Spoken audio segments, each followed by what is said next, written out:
Burada maç taç çizgisi kenarının hemen yanında ayakta izleniyor.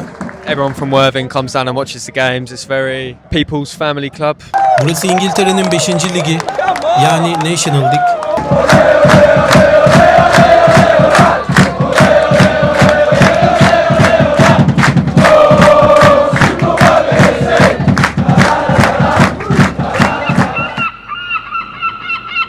Burası Worthing, İngiltere'nin güney sahilinde Brighton'ın hemen yanında küçük ve sakin bir sahil şehri.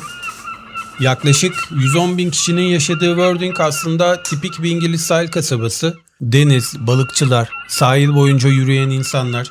Açıkçası bugün şehirde biraz daha fazla maç havası görmeyi bekliyordum. Çünkü Worthing FC kulüp tarihinde ilk kez İngiltere'nin 5. lig seviyesinde mücadele ediyor. Ama şehir merkezinde dolaşırken bunu pek hissetmiyorsunuz. Ne formalar var, ne bayraklar, ne de şehri ele geçirmiş bir maç günü kalabalığı. Ta ki stada doğru yaklaşmaya başlayana kadar. İşte ilk Worthing formalılar da burada ortaya çıkmaya başlıyor. 2026-27 futbol sezonunu bugün İngiltere'nin en güneyinde Worthing'te açıyoruz. Benim de uzun zamandır deneyimlemek istediğim bir stadyum burası. Burası National League, yani 5. seviye 5. küme, ama bugünü ilginç kılan detay Worthing FC'nin ilk defa National League'de mücadele etmesi. Kulüp 1886 yılında kurulmuş. Bunu şöyle açıklayayım. Mesela Manchester United'tan, Chelsea'den, Aston Villa'dan falan daha eski bir kulüp. Premier Lig'deki çoğu kulüpten daha eski bir kulüp ama tarihinde ilk defa National League'de mücadele edecek. Bir de bir nedeni daha var. O da stadyum. Maç izlenen yer böyle burası. Arada ne tribün var ne bariyer var. Geliş amaçlarımdan biri de buydu. Yani futbolcular bile şuradan hemen önünden sahaya çıkıyor. İlk defa National League'de oynadıkları için geçen seneyle ne farklılıkları var? Bu sorunun peşinden geçeceğim. Sir, last year we drink here. Why not? Why we don't drink this year? Because it's Benim gözüme çarpan ilk şey, geçtiğimiz sezon buranın stadyumun adı değişmiş. Sussex Transport Community Stadyum olmuş. Sponsor almışlar yani stada. Stat içinde değişiklikler var. Yani üst lige çıktıkça o doğallık ölüyor mu, ölmüyor mu? O mahalle kültürünü kaybediyorlar mı? Bunları irdelemeye çalışacağım elimden geldiğince. Thank you. Stada giriş direkt kale arkasından. Zaten burası yaklaşık 3000 kişilik. Oldukça küçük ve butik bir stat. Gördüğünüz gibi buralarda koltuk yok, numara yok. Üstlüklerden alıştığımız o düzen yok. Canınız nerede isterse oraya geçip ayakta maçınızı izleyebiliyorsunuz. Şunun solunda duramıyorsunuz. Şurada siyah bir plastik bariyer var. Bu taraf boş olmak durumunda. Burada ve komple ayakta durabiliyorsunuz.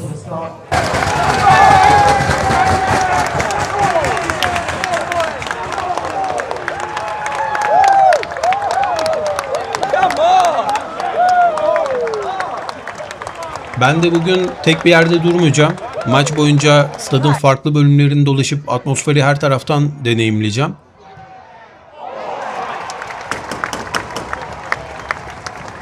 Ve nerede durursanız durun, sahaya gerçekten inanılmaz yakınsınız.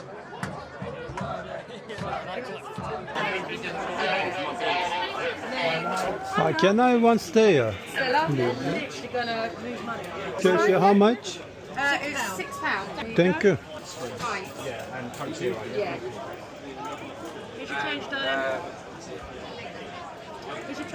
Sorry. Thank you. Thank you. Burası da barın önü. Bu alanda alkol tüketimine izin var. Şurada bakın mavi üniformalı bir güvenlik görevlisi görüyorsunuz.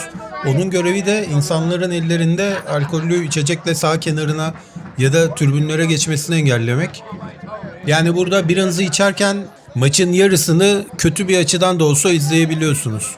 Why not? Why we don't drink this year? because it's just needs to move from there. The club's been promoted, so there's new rules about no alcohol. on the grounds. Okay. That's why. Yeah. For National League things. Yeah, okay. Bu zemine burada 3G diyorlar, yani suni çim, sentetik çim. Bayağı bildiğiniz halı saha zemini. Bunun küçük bir kulüp için çok büyük bir avantajı var. Bu sahayı çok daha yoğun kullanabiliyorsunuz. Her gün maçı oynayabilirsin, her gün antrenman yapabilirsin. Bir de tabii bakım tarafı var. Sulaması, biçmesi, çimi sürekli yenilemesi, bunun için personel çalıştırması, onun maaşı falan derken tabii bu suni çimin de tabii ki bakımı var. Ama çok daha dayanıklı ve hava şartlarından daha az etkileniyor. Yağmurda, çamurda, kışın kötü havada, buzda, karda hep aynı zemini sunuyor sana. Yani görüntü olarak çok romantik değil belki ama Worthing gibi küçük bir kulüp için hem kullanım hem de ekonomik açıdan bayağı mantıklı.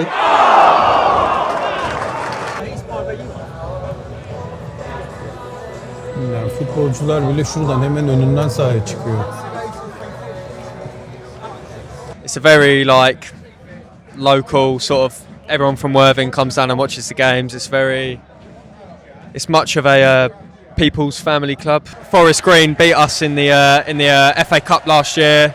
A point would be a good result, but obviously we were 1-0 up, and it came from a mistake from the keeper. Harrison Falk's very good player, but you know if we can get a point today, I think it'll be a good result. But given how we started the game, I think it will be a little bit disappointing. But look, I feel like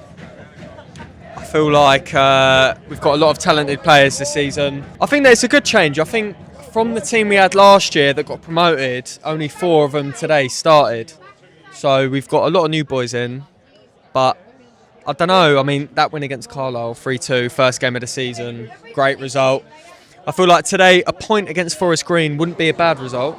I think given the nature of the game, I feel like we could have pushed for 3. But look, I mean, I think Forest Green, they got a bit of a lucky goal, but look, it is what it is, you know. I mean, a point I take. For Worthing this season, I was just expecting us to sort of stay up, but by the sounds of things, mate, we're right up there. I mean, I know it's only been 2 games, but if we can keep this sort of level of consistency and all of that up, then I think we could be in for a good season. So, yeah, we'll just have to wait and see. But how are you enjoying it down Woodside? Have you been down here before? Or? No, first time. First time? First time, yeah. First time, yeah. So it is a really good club.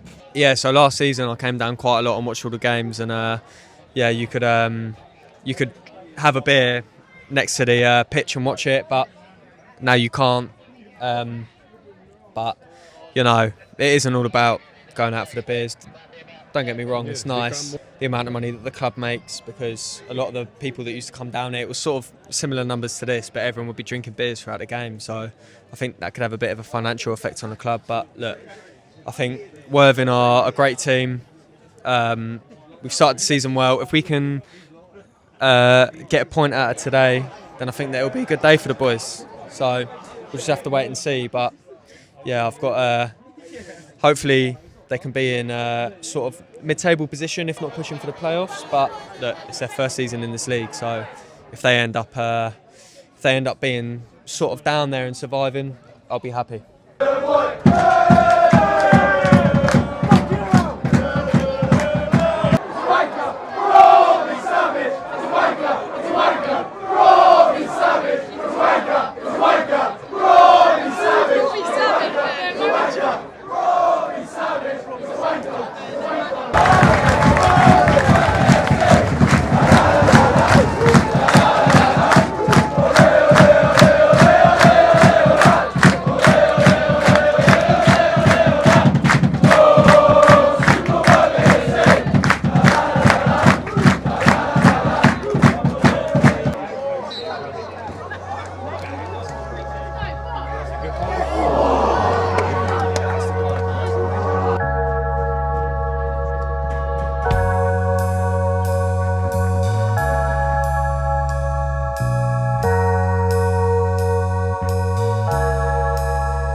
Kale arkası denilen türbün de bu yani, bu boş hali.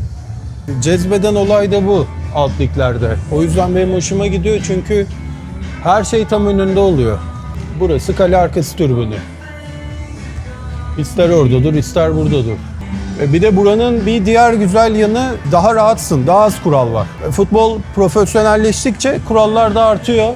Biletinde numara yazmıyor yani. İstediğin yere gir çık. Ben bile şu an 5 tane türbün değiştirdim. İstediğin yerde dur. İster otur, ister ayakta dur. Oradan izle, buradan izle. Tamamen kafana göre.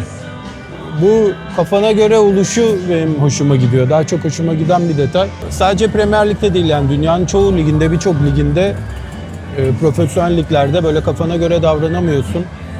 O yüzden yani bugün keyifliydi benim için. Çok rahattı, çok keyif aldım. Böyleydi. Worthing kendi evinde ilk National League maçında galip gelemedi. Olabilir. Futbolda var bunlar. Bunlar maç bileti fiyatları. Stadın önüne bayağı asmışlar bir tabelayla. Burada da kulübün bu ay oynayacağı maçlar var. Fikstür. İlginç olan yanı bunu da bayağı tebeşirle yazıp stadın önüne asmışlar. Yani çok lokal bir kafa. Bu da deplasman takımının sanırım takım otobüsü. Öncelikle 2026-27 sezonu ilk maçıydı. Burada Worthing'de açtık. Ama şunu fark ettim. Bir üst lige çıkınca sisteme ayak uydurman gerekiyor. Mesela stadın ismini değiştirmişler. Sponsor almışlar oradan. Futbolcular kaç para maaş alıyor diye merak ettim. 25-30 bin pound arası alıyorlarmış futbolcular. Yani İngiltere'de bir maaş demek. Sen buraya geldin. İngilizce bilmesen dahi yıllık 25-30 bin pound kazanabilirsin. Çok basit bir para yani. Özellikle İngiltere'nin güneyinde. Ya da Londra'da falan yani. Hani biraz bu sezondan bahsedeyim. Şimdi haftaya enteresan bir takıma gidiyorum. İngiltere'de değil, adanın dışında Avrupa'da, Avrupa kıtasında. Haftaya oradayım. Ondan sonra bir taraftar grubuyla kontak halindeyim ama kesinleşmiş bir şey yok. Avrupa'da bir derbi. Aslında bayağı bilinen bir derbi ama aynı zamanda çok da bilinmeyen de bir derbi. Onun haricinde daha sonra da Millwall West Ham var. Ona gidebilir miyim? Gitmek isterim. Elimden geleni yapacağım gitmek için ama bilet bulabilir miyim? Çünkü Millwall'ın stadı deden küçük bir stat yani 20 bin falan. Adamlar da kendileri de zaten belki 15 yıldır falan bu maçı bekliyorlar. Onlardan bize bilet kalır mı? Elimden geleni yapacağım. Daha önceden bir maçına gitmiştim geçen sene Millwall'ın. Oradan belki bir avantajım olur. Belki o da yani. Olmazsa bir sonraki sezon, ya bir sonraki ligin ikinci yarısındaki West Ham'ın ev sahibi olacağı maç olabilir. Ya olursa o da olur. İkisine de gitmek isterim de. Çünkü West Ham'ın stadı daha büyük ki o bile zor. Ekim ayından sonra da daha İngiltere'nin alt liglerine fokus olacağım diyeyim. Premier Lig'den bir iki takıma gideceğiz ama genel fokus olduğumuz alan alt ligler olacak. Abi bir de bir seri başlatmıştık biliyorsunuz geçen sene Ultras tribünlerine gireceğiz falan. İngiltere'de Ultras yok. Avrupa'ya çıkmamız gerekecek. O seride devam edecek ama ben İngiltere'de yaşadığım için böyle her an Avrupa'ya git gel durumu olmayabiliyor. Ayda bir video falan gelebilir oradan. Geri kalan zamanlarda İngiltere'den yine devam edeceğiz. Buraya kadar izlediyseniz teşekkür ederim. Kendinize çok iyi bakın. Önümüzdeki videolarda görüşmek üzere.